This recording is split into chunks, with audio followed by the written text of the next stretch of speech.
Halo teman-teman trader investor, selamat datang di saham di Asia Tactical Trader Harian. Seperti biasa, ini udah ganti hari juga ya. Ini adalah konten hari Rabu 2 Agustus 2023. Cuman mohon maaf, kebetulan saya baru bisa bikin konten ini lewat jam 12 malam lewat dikit. Jadi ya tanggalannya udah ganti. Dan seperti biasa, nanti kita akan membahas ISG dan juga beberapa saham pilihan yang menarik-menarik. Sebelumnya, buat teman-teman yang mau kasih tips, support maupun donasi untuk cuan-cuan saham, bisa cari di link sosial base deskripsi, dan nanti bisa kasih tips, support maupun donasi untuk cuan-cuan saham, dan juga pesan pribadi untuk saya.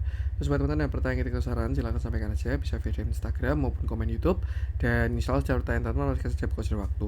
Lanjut jangan lupa support terus channel saham dengan cara like, subscribe, dan support mantu gratis, tinggal klik aja. Tapi sangat berarti buat konten kreator bisa ini. Jangan lupa juga nyalakan notifikasinya, ada konten setiap hari di cuan saham, Senin sampai Jumat alias harian, Sabtu dan Minggu, konten spesial. Oke, kita langsung masuk ke transaksi, di mana hari transaksi juga cukup rame, 16T ya. Dengan pergerakan asing hari ini net buy. Totalnya 4,8T, cuman sangat disayangkan itu dominan di pasar nego ya. Jadi pasar negonya net buy 5T sendiri, sisanya di pasar reguler net sell 283 miliar. Market semuanya koreksi, dan kalau kita lihat pun juga IHSG hitungannya masih bagus koreksinya ya.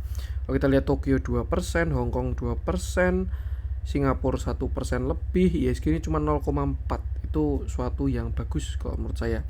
Artinya dibandingkan yang lain kita masih mendingan lah di turunnya ini. Dan kita langsung masuk ke saham-saham yang dibeli asing.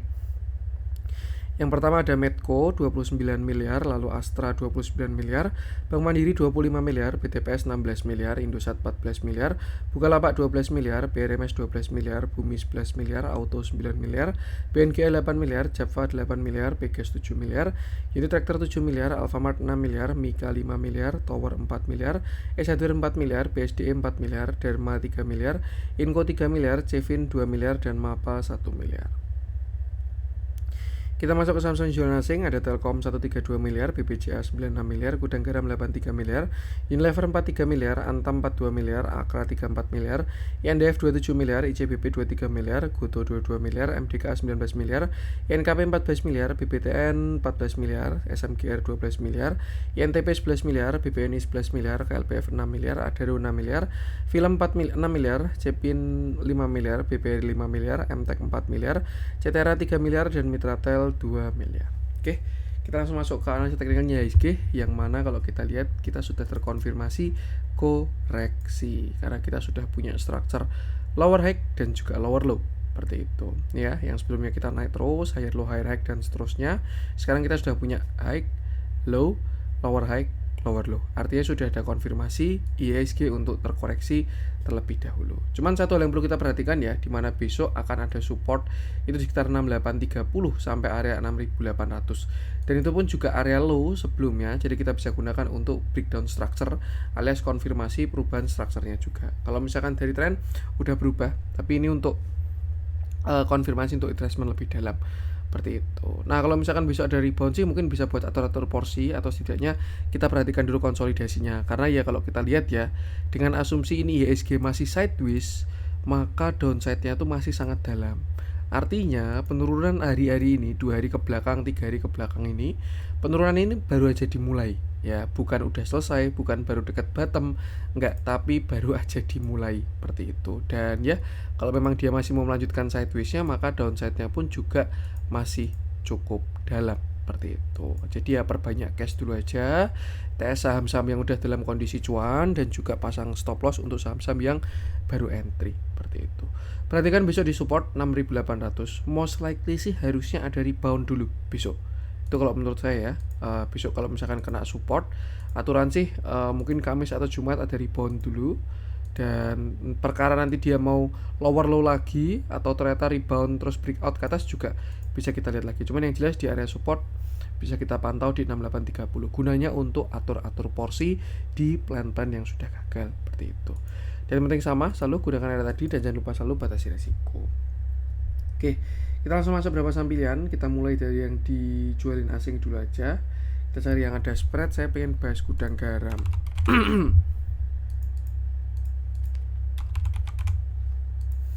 Oke, kita bahas Gudang Garam, di mana hari ini dia turun 7,8%. Candlenya sangat solid dan volumenya pun juga sangat besar. Terakhir gudang garam, ini sebenarnya ada view yang bagus yang sangat disayangkan gagal. Di sini waktu itu saya melihat ada penan ya, dan continuation targetnya tinggi, cuman dia gagal, nggak berhasil higher high. Sempat bikin falling wedge pun juga tidak higher high ya. Di sini reject, dan akhirnya sekarang dia sudah lower low. Sebenarnya itu semua berawal dari breakout dengan divergence-nya, di mana harga ke atas, sedangkan indikatornya ke bawah. Jadi breakout higher high tidak didukung oleh market, dan ketika dia sideways lalu breakdown maka sudah terkonfirmasi seperti itu. Nah, untuk sekarang kita bisa perhatikan supportnya dari si gudang garam ini, di mana area support terdekat itu ada di sini. Saya rasa dari sekitar 24.300 ya sampai sekitar 23.000 tuh. Dan ini untuk wait and see dulu, jangan langsung spekulatif buy sih. Most likely juga sama, ada potensi untuk rebound ya kalau misalkan menyentuh area ini, dan tinggal kita perhatikan nanti reboundnya. Yang penting sekarang pantau di supportnya dulu seperti itu. Kita lihat transaksinya untuk hari ini. Price action jelek, transaksinya pun juga auto jelek, jadi sudah terrepresentasi semuanya. Dan yang penting sama, selalu batasi resiko aja. Untuk gudang garam saya lanjutkan. Kita cari yang ada spread lagi. Akra kemarin udah kita bahas ya. Goto belum pengen, INKP, BBNI. Kita masuk ke yang dibeli asing deh. Medco, yuk Medco kita update view-nya yuk. Mumpung masuk ke top net buy. Oke, kita bahas Medco, di mana hari ini dia berhasil naik 3,79%. Ini salah satu saham yang beat the market ya, karena marketnya baru koreksi tapi dia berhasil hijau, artinya di atas rata-rata. Dan ya, kalau dari bentuknya sih masih belum terlalu bagus ya, cuman nanti kita bahas saja. Sebelum kita ke view kecil, saya pengen masuk ke view besar dulu, di mana Medco ini adalah saham uptrend setelah kemarin dia bottom di tahun 2020 ya. Di sini sempat jadi plan swing ketika di sini ya, 500-an ini tahun 2022 plan swing di cuan-cuan saham, dan Medco juga sudah menyentuh area swing high-nya seperti itu. Nah, kira-kira seperti ini. Nah, kemarin dia sampai uptrend line, maka koreksi pun juga suatu yang wajar. Satu hal yang saya tidak expect, saya kira bakal menyentuh sampai downtrend line, tapi ternyata dia masih bertahan di area support sekitar 875. Di area tersebut dia berhasil rebound, dan kemarin pun juga jadi menu juga di cuan-cuan saham ya. Area entry kita di sini sekitar 14 Juli, dan ya karena tren sudah mulai melemah seperti itu. Kelihatan dari yang sebelumnya kemiringannya seperti ini mulai melemah, mulai menyamping, membentuk ascending, dan akhirnya berhasil breakout seperti itu. Nah, untuk saat ini kalau misalkan kita tarik resist dari si Medco ya, sebelumnya kan kita tarik dari yang sini tadi, itu dia sudah menyentuh area satunya. Sekarang kita bisa tarik ke yang lebih tinggi di 1430, sampai low-nya kemarin itu ada di 840. Dan ya, Medco baru aja reject dari area resist di 1165.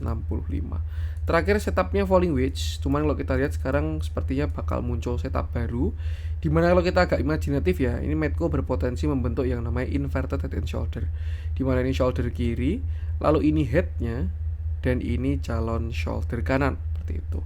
Konfirmasinya adalah kalau misalkan dia berhasil breakout 1160. Jadi selama belum berhasil break 1160, view inverted head and shoulder masih potensi seperti itu. Misalkan dia berhasil break, saya rasa targetnya bisa ke 1430 lagi, bahkan bisa menuju ke 1382 seperti itu.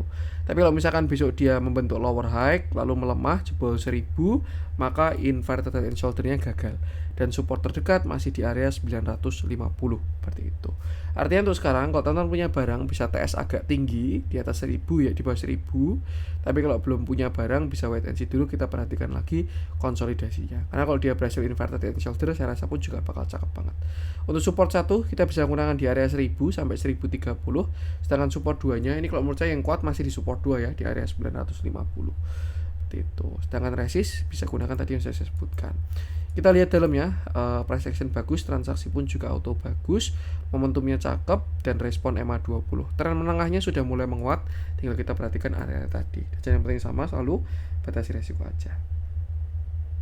Itu untuk Medco saya lanjutkan, masih di yang dijualin asing. Java kemarin sudah kita bahas ya. Saya pengen coba cek tower.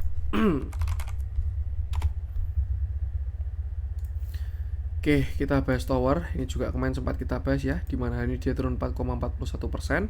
Candlenya solid, volumenya besar. Yang jelas tower dia masih merespon dari downtrend line. 1, 2, kemarin kena ketiga, gagal breakout, akhirnya dia melemah seperti itu. Dan ya, saat ini dia sedang akan menguji area supportnya di area 975 sampai 960. Besok bisa perhatikan area ini. Kalau dia nggak jebol dari 960 ada potensi untuk rebound. Itu bisa dimanfaatkan untuk atur porsi. Tapi kalau dia jebol dari 960 maka next support ada di area 900 sampai 880. Kalau menurut saya 880 sampai 875 itu area yang sangat krusial. Kenapa? Karena kalau sampai dia breakdown, tower ini bisa membentuk yang namanya descending triangle, dimainin 1, 2, dan dia bakal breakdown, lalu ada reversal pada structure besarnya seperti itu. Artinya kalau pakai view kecil kita bisa gunakan patokan 1000 sampai 960 ya. Tapi kalau misalkan pakai view besar kita bisa gunakan patokan 875 seperti itu. Jadi yang penting sama, selalu batasi resiko aja. Kita lihat dalamnya. Untuk transaksi tower hari ini sama price action juga kurang bagus ya. Jadi ketika market jelek pun juga seller side-nya jadi cakep banget, buyer side-nya jadi jelek banget. Ya itulah yang tercantum pada chart seperti itu. Itu untuk tower. Saya lanjutkan lagi. Saya pengen masuk ke yang merah-merah hari ini. Kalau ada yang menarik kita bahas. Arto, coba kita bahas deh Arto ya. Ini kemarin sudah kita bahas dan sekarang kita update view-nya, dimana hari ini Arto turun. Dia turun 9,86%. Terakhir Arto bottom di 2000 ya, kita buletin. Dia bottom di 2000, naik sampai 2600, koreksi lagi, bikin shoulder kanan dan breakout naik sampai 3500. Nah, terakhir di sini memang trennya sudah melemah, dimana Arto ini membentuk ascending rising wedge. Ini pattern reversal ya. Ketika mendekati resist, trennya mulai melemah dari si Arto. Akhirnya dia breakdown disertai dengan bearish divergence pada saat itu dan dia koreksi. Saya kira dia cukup sampai supportnya doang di 2880 ini. Lalu tadi setupnya ada view untuk rebound, cuman sayangnya enggak, Arto breakdown support dan sekarang dia sedang menuju ke support selanjutnya seperti itu. Kalau kita perhatikan, besok Arto juga uji support. Ini yang dimaksud dengan besok ada potensi rebound dari IHSG karena saham-saham sudah menuju ke support kuatnya ya. Besok kalau Arto di 2600 sampai area 2000 ya, kita buletin sampai 2300. Itu support Arto. Tuh, kenapa kok saya tarik sampai 2300? Karena dia cukup volatil ya. Jadi spare areanya harus cukup lebar. Nah, area tersebut bisa digunakan untuk diperhatikan. Kalau misalkan direspon itu bisa di watchlist dulu. Tapi kalau nggak ada respon di area tersebut ya artinya dia bakal uji low satu kali lagi. Dan yang penting sama, gunakan area tadi dan batasi resiko. Kita lihat transaksinya, price action jelek, auto jelek juga. Beberapa waktu ke belakang pun juga sudah kurang bagus.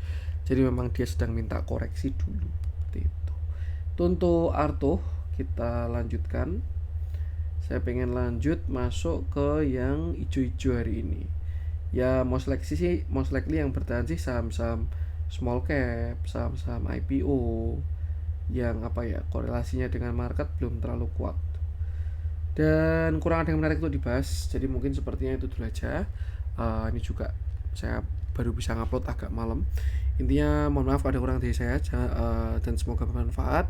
Jangan lupa support terus channel dengan cara like, comment, subscribe. Karena support itu gratis tapi sangat berarti buat konten kreator sisa ini. Sekian dari saya dan salam cuan.